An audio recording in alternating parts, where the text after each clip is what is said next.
Fortnite has been evolving for nearly a decade at this point, and it has gone through many changes. Some good, some less good. But let me tell you why 2025 is the beginning of Fortnite's prime.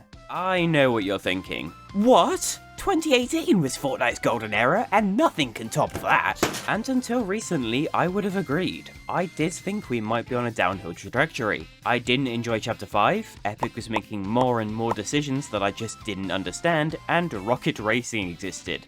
That alone is dire. But in October, I had the wonderful opportunity to travel across the world to Seattle for the Unreal Fest 2024 event. I had the amazing opportunity to watch talks from the highest ranking people at Epic Games, meet incredible creators like Mustard Plays and Typical Gamer, and I had my perspective completely rewritten. I flew back to the UK with a renewed sense of hope for the game, and let me share with you exactly why I think Fortnite's new prime begins with December 2024. First up, Battle Royale Chapter 6, a whole new world that feels expertly built and thought out.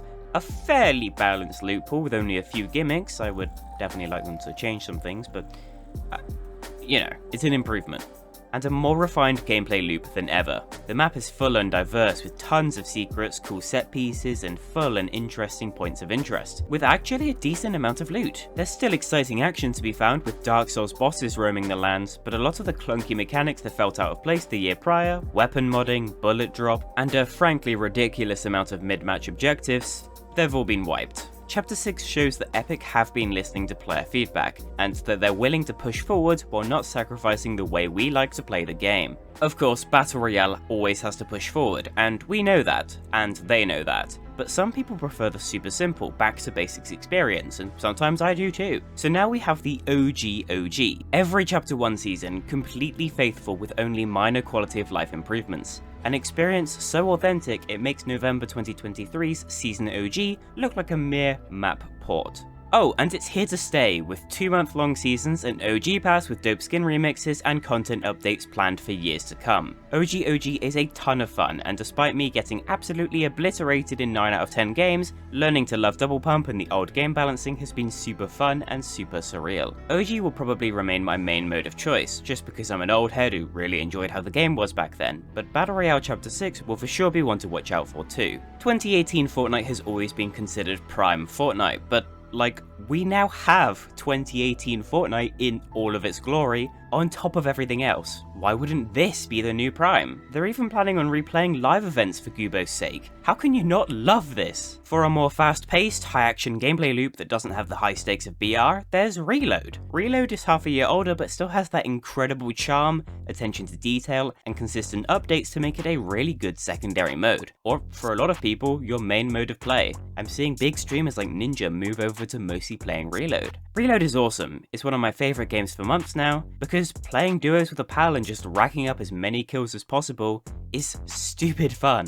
All of those modes have zero build variants too, which means that Fortnite is now more accessible than ever to all types of players. That skill gap with the building was such a deterrent for so many years through some of my favourite times of the game, and it was such a shame to see, but they've really found a nice fix. On top of all of that, there's the brand new Ballistic Tactical Shooter, a first-person 5v5 experience that just launched that provides a whole new way to play Fortnite competitively, and it is really fun. I didn't expect a tactical shooter to be my cup of tea, and you know, I've really never been interested in CSGO or Valorant, but I actually got really hooked on this mode, grinding the ranked mode for hours and hours. It's incredibly fun, and even in early access is generally pretty stable. It's made in UEFN, it only has one map, but it's still a great time. And for the casual genre enjoyers, LEGO Fortnite, Festival, and Rocket Racing haven't gone anywhere. In fact, LEGO got a huge update too, finally giving it some really great endgame content and refining the experience a lot to be like, good now. Save the World is also here, they add stuff to it sometimes. And of course, Fortnite has evolved into an ecosystem where anybody can create and play. Now, the creative ecosystem has gotten itself a bit of a reputation as just Roblox slop, but let me tell you, there are diamonds in the rough, and I'd like to highlight a few.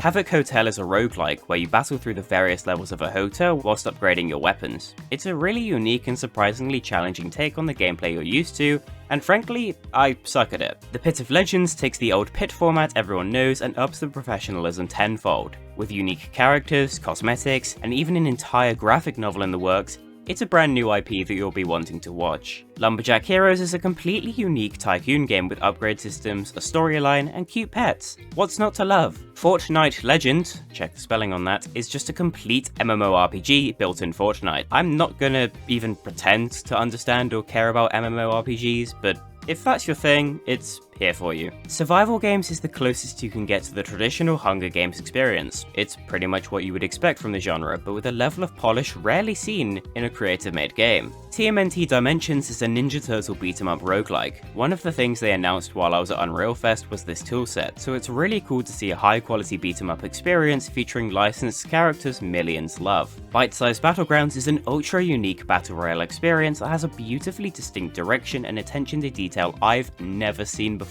in a game like this. Super Horde Survival is a very creative take on a zombie horde fighter, where your pickaxe is the main weapon of choice. I mean, that just opens up so many avenues of customization. Have you seen how many pickaxes are in the game now? And it's made by Nick A30, of all people. Legends of the Zero Point is like if League of Legends was actually good, because it doesn't require you to download League of Legends. Okay, all jokes aside, it is a really well made take on the classic MOBA. Phantom Investigation is basically Phasmophobia but in Fortnite. It's a really well made and surprisingly effective horror experience that definitely had me creeped out. And I'm working on a project that I hope will live up to the top experiences in the ecosystem, Snapshots. But you'll hear more about that later. #ad. The game is doing so much cool stuff now. The season shop came back, annoying exclusivity is becoming a thing of the past, there's that beautiful tribute music video to Juice WRLD, the Chapter 2 remix season was a little bit odd, but overall super sweet and featured a cracking final concert, and we're seeing some of the best and funniest collaboration events ever. I'm telling you, there has never been a more exciting time to be a Fortnite fan, a Fortnite creator,